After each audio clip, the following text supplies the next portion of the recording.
The way Abe and I met, I was in college, University of Nebraska, in a sorority house, and Abe was dating one of my sorority sisters, very close friend.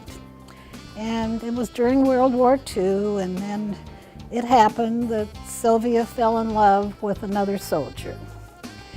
So, and our families were very close. So Sylvia's mother said to me one day, "I've got just the boy for you. I want to fix you up with Abe." And we got married. And so the day we got married, in 1950, we moved to Fremont. Abe ended up working in the furniture business. His sister and brother-in-law owned a store in Fremont, and that's where Abe was working for many years with a very passionate desire to own his own business. Fortunately for Dad, as he worked for Uncle Dave, he was able to build a brand within Uncle Dave's store. And he was referred to as Trader Abe. He ran the appliance and the electronics department for Uncle Dave.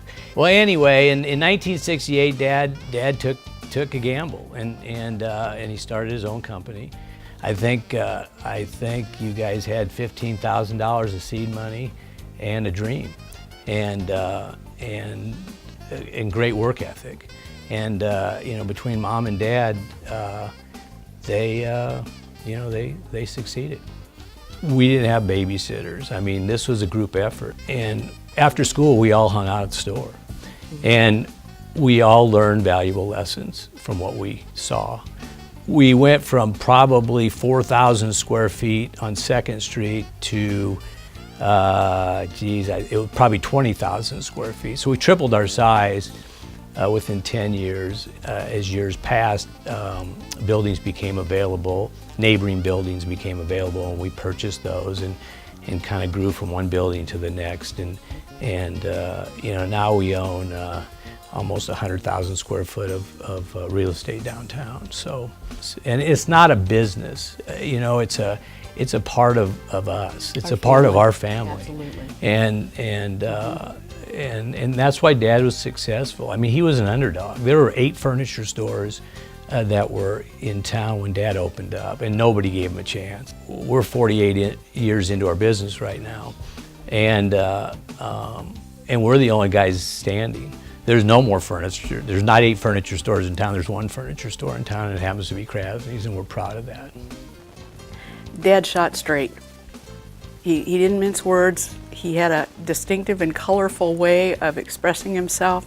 But I think the most valuable lesson that he gave to me was in shooting straight and in being that blunt and direct, you pay a price for that. He made many friends in that, and some people didn't like him so much for that. Dad would always say you don't have to be the biggest, and you don't even necessarily have to be the smartest, but you have to be prepared to outwork your competition. Furniture was Dad's sideline. For him, it was absolutely about the people. He had an amazing ability to connect with people. Dad led with love, and it was a very unique proposition that he offered everybody. He didn't demand respect, he earned it.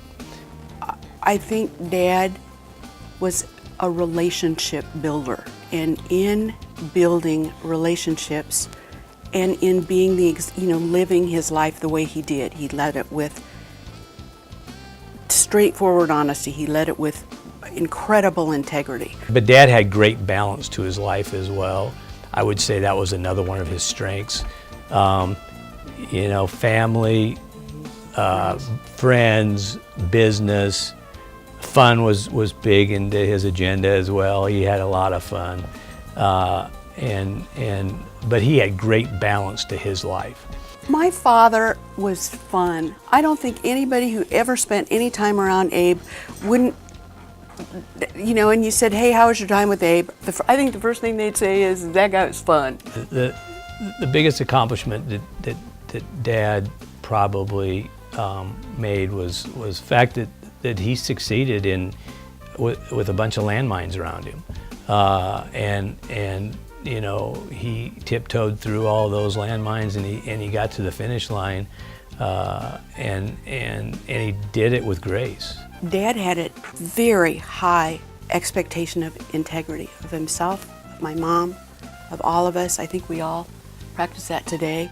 But Dad succeeded, as Howard said, in a pretty competitive and a difficult climate. There was absolutely no compromise for him of his ethics, of his standards. You know, Dad would always tell me, we are in a great place to do business. We're a county seed. We've got a great hospital. We've got great schools. We've got natural resources. The state lakes are right next to us. We're surrounded by strong rural roots, and the farm community has always been good to Fremont and good to us. Dad had a love affair with Fremont. He really did. He loved his town. And based on the way that Fremont said goodbye to him, I think Fremont loved Dad. We are blessed, we were blessed with great people that supported our family. And without those employees, we wouldn't be where we are today. I think they were more than employees. They are became definitely more, family. they are family. I've got a picture of Dad that Rich Rader took that sits right by my desk, and I look at it every day, and I get strength. I ask for strength and guidance from Dad every single day. And he's up there, he's looking down at us, and I guarantee you, I in my heart, I know that he's influenced me in some of the decisions that I've made. Dad would be very touched, and obviously he would be honored by the award that he's receiving. Dad went into a coma February 3rd of 2007, and he'll be honored February 3rd of 2017. It'll be exactly 10 years. But it's a coincidence, one that I recognize. So he's still up there watching me, watching our company, watching Mom, watching our family and our friends, and he's still with us.